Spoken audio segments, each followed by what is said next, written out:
celebrating the legacy of Kat's journey in Monroe Carell Jr. Children's Hospital at Vanderbilt. My favorite part about doing art is the ability to create. There's no accidents. You can always turn things around, you can always paint over it, fix it, or even turn it into something else, something cooler than what you imagined it to be.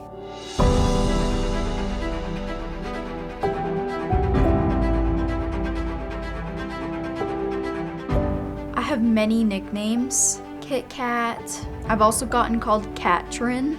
I get called Kathy.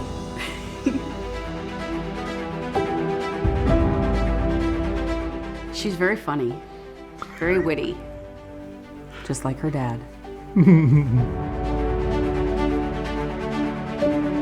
And she's had such a great attitude through all of this. She's been always positive, always trying to find the silver lining. So she's got a real gift.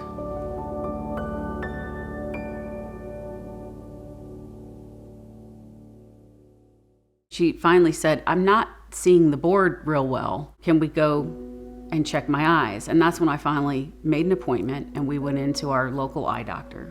Quite honestly, he looked like he had seen a ghost. He was extremely serious. He left the room, he made a phone call. Her eye specialist called and told me that they had found a mass in her optic nerve area. Well, because of the way it's intertwined in around the optic nerve, it can't be removed without doing damage to her vision. Operating on it really wasn't an option for us. So we went into chemo. She lost her hair. She lost a lot of weight.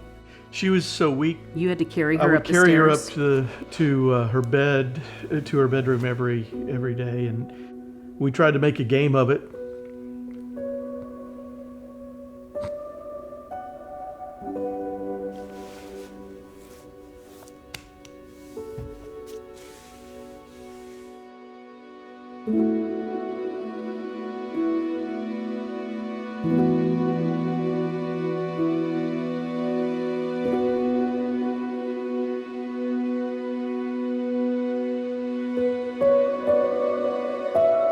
I don't know how she got in that machine every day. We did that for about 6 weeks. She did great. She came through that so terrific, and she started beginning to put some of her weight back on after being so thin. We're actually feeling pretty good that things are improving.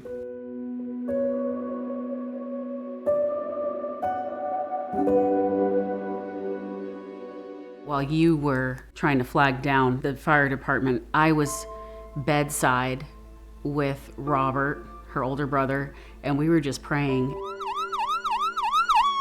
We were in surgery within a couple of hours. Dr. Dewan came out to talk to us in the waiting room, and we had never met him before. He just happened to be on call that night.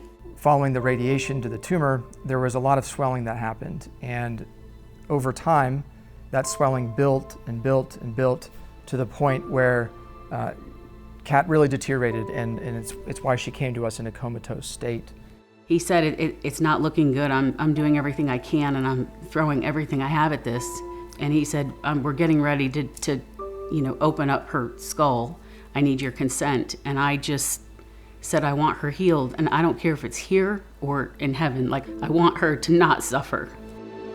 The goal of the surgery was to allow room for the brain to swell. In that operation, I made a large incision. I opened the covering of the brain, which is called the dura. And when I did that, her brain swelled out quite dramatically. When you think your child has most likely died, and then several hours later, you get into that ICU room, and I actually got to see her, and then she started responding. Dr. Dewan had said to her, I want you to tell me how many fingers you see. And she raised her hand off the bed and held up the number of fingers. And the whole room, we all took a step back. And I could see everybody was shook. Within a matter of days, she had the breathing tube out and was talking to us. Managed to get out a few jokes. I say, Dr. Dewan, I know you're gonna Be the best to do this because you are Dewan and only.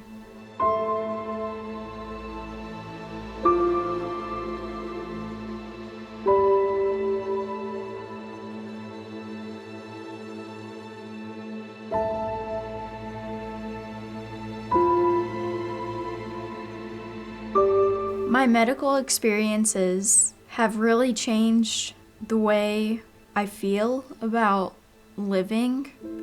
Every day is very important, and what you spend that day doing, it's really increased my faith. I decided to get baptized. Woo!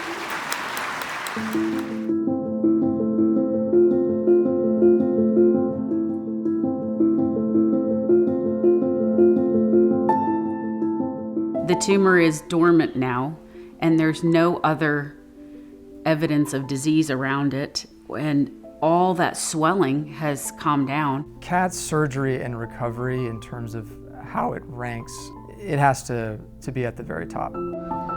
Kat, you look great. Look at you.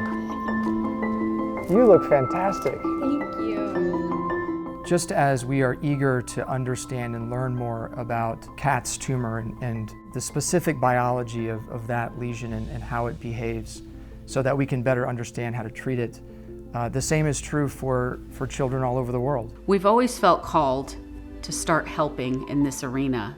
We know that once he's able to get a global database together and there's so much more information sharing, we know it'll affect the treatment course and outcomes.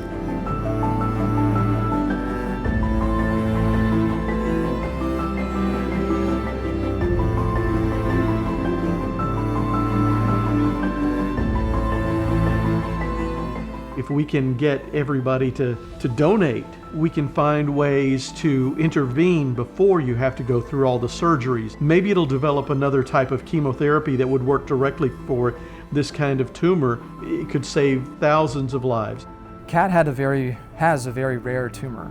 I'm confident that with every year, as we do more and more research in tumors like this, we'll learn a little bit more and a little bit more, such that the therapies that we can offer, we can provide to patients that follow Kat will be even better.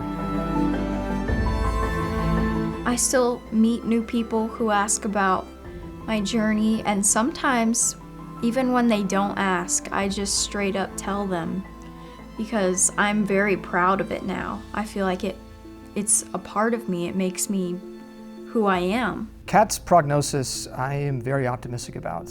I think Kat has a very bright future. If the last year and a half is an indication, I'm very optimistic about Kat living a very long and healthy life.